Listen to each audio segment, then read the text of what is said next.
verdade, quando eu era o Evandrinho, eu cheguei a cogitar a possibilidade de ser dentista.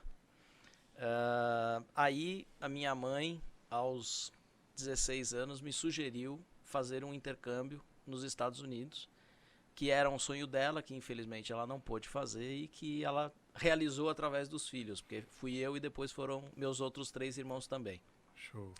Lá no intercâmbio, eu descobri que eu seria um péssimo dentista e foi aí que a orientadora da escola, ao me ver colocando e trabalhando, eu comprei uma câmera, aquelas pequenininhas, muito antes do que temos hoje, né? Estamos falando aí de 25, 27 anos atrás. Eu usava essa câmera justamente para poder gravar as coisas e mandar para os meus pais pelo correio, né? Para que eles pudessem acompanhar um pouco do que eu estava fazendo lá. E aí a orientadora, percebendo isso, me sugeriu que no segundo semestre fizesse uma aula que se chamava Media Technology. Falei, olha, mas o que é isso, né? Ela falou, faz o seguinte, faz 2 ou 3 aulas. Se você achar que isso não é, a gente vai achar alguma outra coisa. E se você gostar, você toca e faz o semestre. Na segunda aula, a professora veio e falou, olha, então a partir da semana que vem a gente entrega um programa semanal para a TV comunitária. Já te deu uma resposta. Falei, opa, gostei. Né? E aí você tinha quantos anos nessa Eu época? tinha 16 anos, né? Eu estava fazendo high school lá, era aquele ano de intercâmbio. Sim. Entre o segundo e terceiro colegial aqui. E aí eu voltei pro Brasil e falei, ó, mãe, dentista, esquece, eu sei o que eu quero. Aí ela, beleza, o que você quer? Eu falei, então, eu sei o que eu quero, mas eu não sei como chama, né?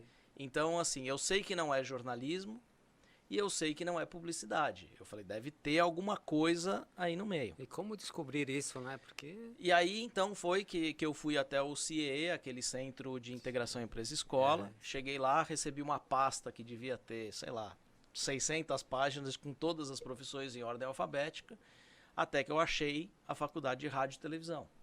Né? Então, eu falei, olha, beleza, é isso aqui, é rádio e televisão.